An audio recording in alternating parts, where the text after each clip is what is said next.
नमस्कार, मेरा नाम बिरजू है और आप भारत लाइव देख रहे हैं। बिहार में चुनाव जैसे से नज़दीक आता जा रहा है, नेताओं का गढ़ बदलना का सिलसिला जो है और तेजी होता जा रहा है।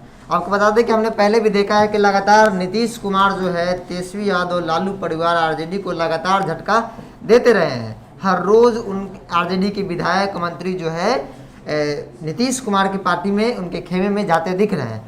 आपको बता दें कि बिहार की राजनीति से इस वक्त की बड़ी खबर जो आ रही है कि अब एक पार्टी का भी विलय होने जा रहा है, वो भी जेडीयू में।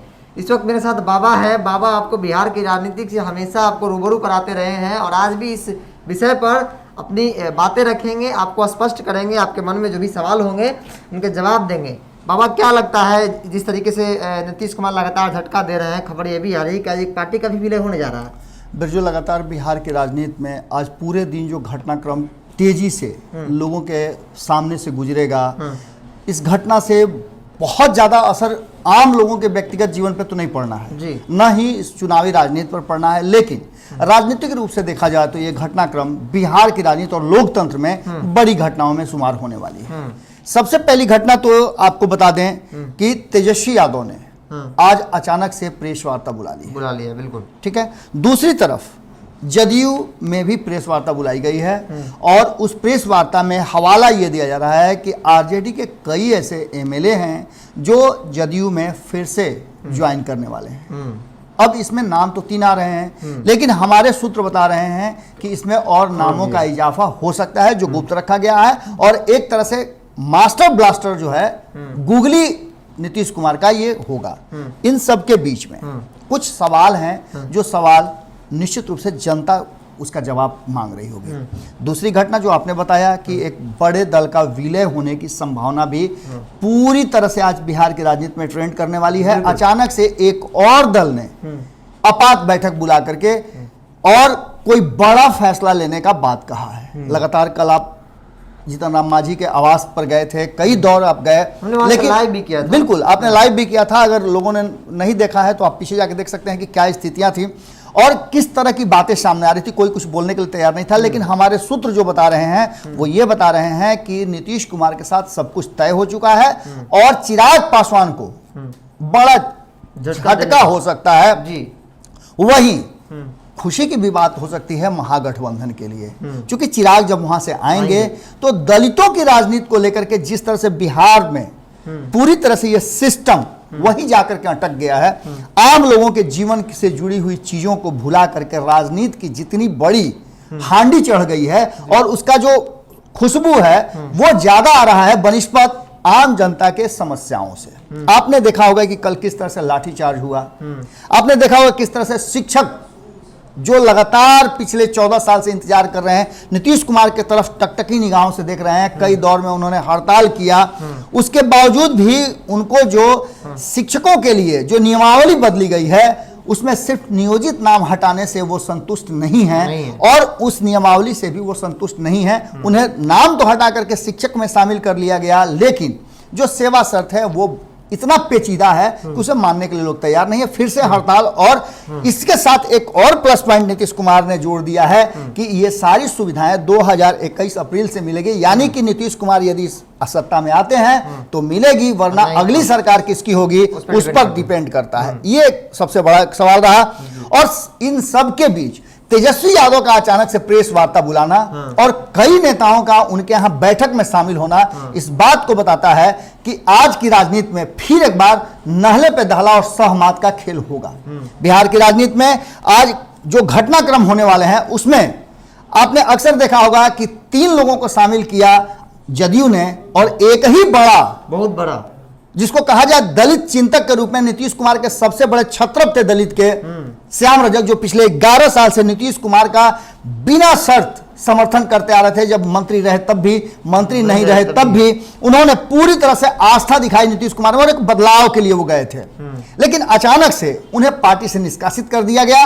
वो पुराने घर में वो लौट आए हैं और लौट आए हैं तो आप समझिए कि पूरी मजबूती के साथ दलितों को एकजुट करने का जो काम कर रहे थे, निश्चित रूप से वो काम यहां वो करेंगे और इसका फायदा नीतीश कुमार को नहीं बल्कि तेजस्वी यादव को मिलेगा। और लालू प्रसाद, आप जितना शांत है, हमने खबरों में भोरे भोर में अगर आपने देखा होगा तो आप पूरी स्थिति को जान रहे होंगे कि बिहार में लालू प्रसाद और नीतीश कुमार क्या चाहते हैं। ये पूरी कहानी उसमें दी हुई है कि किस तरह से दोनों इस बिहार के राजनीति में डोमिनेट कर रहे हैं। ऐसी स्थिति में आपने देखा होगा कि बीजेपी और महागठबंधन के कई दल बिल्कुल चुपचाप बैठे हुए हैं। बिहार के राजनीति में जिन विषयों पर आज पूरी तरह से रहेगा, लोगों का निगाह, मीडिया का भी कैमरा वहां चमकता रहेगा, वो है कि क्या करते हैं नीतीश कुमार और क्या खबरें आती हैं जीतन राम मांझी की तरफ से, और क्या अंतिम जो बड़ा दहला है, नहले पे दहला वाला बात, वो तेजस्वी यादव मारते हैं। दलित के विरुद्ध दलित को आगे करना, श्याम रजक की लड़ाई को अशोक चौधरी पर खेलना, वो अशोक चौधरी जो पिछले कई दिनों से, कई महीनों से हाशिए पर थे, अचानक से वो नजर आने लगे हैं। अब इसके बाद कई ऐसे नेता हैं, दलित नेता हैं, जैसे आप देख लीजिए ललन पासवान की बात कर लीजिए, जो आरएलएसपी से गए तो थे वहां इसलिए कि नीतीश कुमार उन्हें कोई बेहतर स्थान देंगे, लेकिन लगातार वो पिछले कई सालों से, लगभग 1.5 से 2 सालों से वो इंतजार कर रहे हैं, वेटिंग लिस्ट में हैं, एक दलित नेता हैं, और उनको अब तक नीतीश कुमार ने कोई मान सम्मान या कोई भी स्थान नहीं दिया है। इन सबके बाद क्षोभ तो उनमें भी है और सभी अपना अपना स्थान खोज रहे हैं। अब ये स्थान खोजने में कौन किधर शिफ्ट कर जाएगा, बड़ा मुश्किल है। कई लोगों पर इधर से उधर होने का जो हमारे पास, जब तक पुख्ता हमारा नहीं हो जाता है सूत्र का बात, तब तक हम नहीं कहेंगे, लेकिन बहुत सारे नाम हमारे पास हैं जो खुलासा हो सकते हैं। और तेजस्वी यादव आज एक बड़ा धमाका करने वाले हैं। ये धमाका प्रेस वार्ता के बाद ही खुलेगा।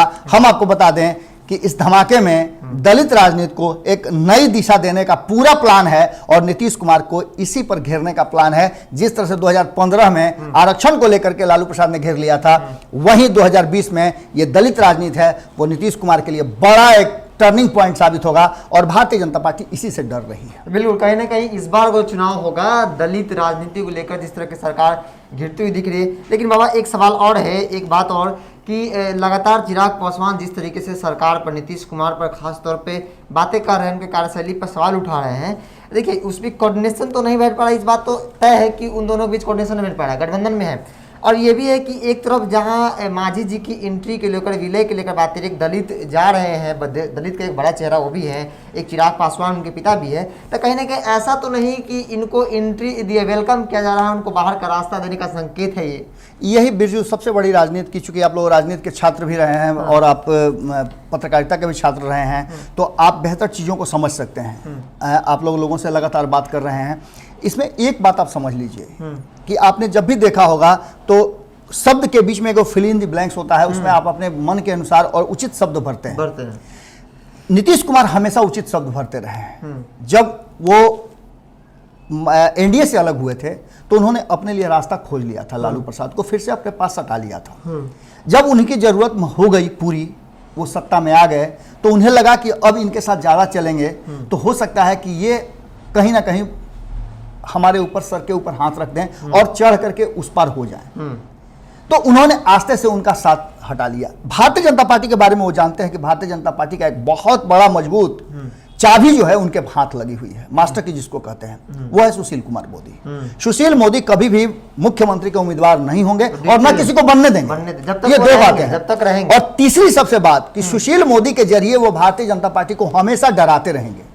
अब एक फिल इन द ब्लैंक्स की बात जो मैंने कहा था कि एक तरफ चिराग के साथ 36 का आंकड़ा और जीतन राम मांझी जो उनके सबसे ज्यादा विरोधी थे, उनके साथ 63 का आंकड़ा। आप समझ सकते हैं कि क्या कर रहे हैं। ये भारतीय जनता पार्टी को दिखाना चाह रहे हैं नीतीश कुमार जी कि अगर चिराग जाते हैं तो उसका घाटा हमको नहीं होने वाला है, बल्कि फायदा होने वाला है। जो 30 से 40 सीट चिराग पासवान मांग रहे हैं, वो 10 से 5 सीटों में हम फरिया लेंगे और आधा सीट पर हम लोग फैसला कर लेंगे। और निश्चित रूप से इस जीतन राम मांझी के सहारे वो 30 सीट अपने कब्जे में करके 2, 4, 5 सीटें बीजेपी को देकर के दोनों को खुश कर लेंगे। और ये बहुत बड़ी राजनीतिक गेम चेंजर साबित होगी कहीं ना कहीं नीतीश कुमार के लिए, और नीतीश कुमार संतुष्ट भी कर लेंगे भारतीय जनता पार्टी को। भारतीय जनता पार्टी इस बात को समझे या नहीं समझे, उसे तो मतलब है कि उस सत्ता में रहना, और सत्ता में रहने के लिए इतना त्याग तो कर ही सकती है। जब लोकसभा में अपने जीते हुए सीटों को त्याग सकती है, 5-5 सीटों को नीतीश कुमार के लिए, तो ये तो छोटी बातें हैं। हाँ, तो बिल्कुल जब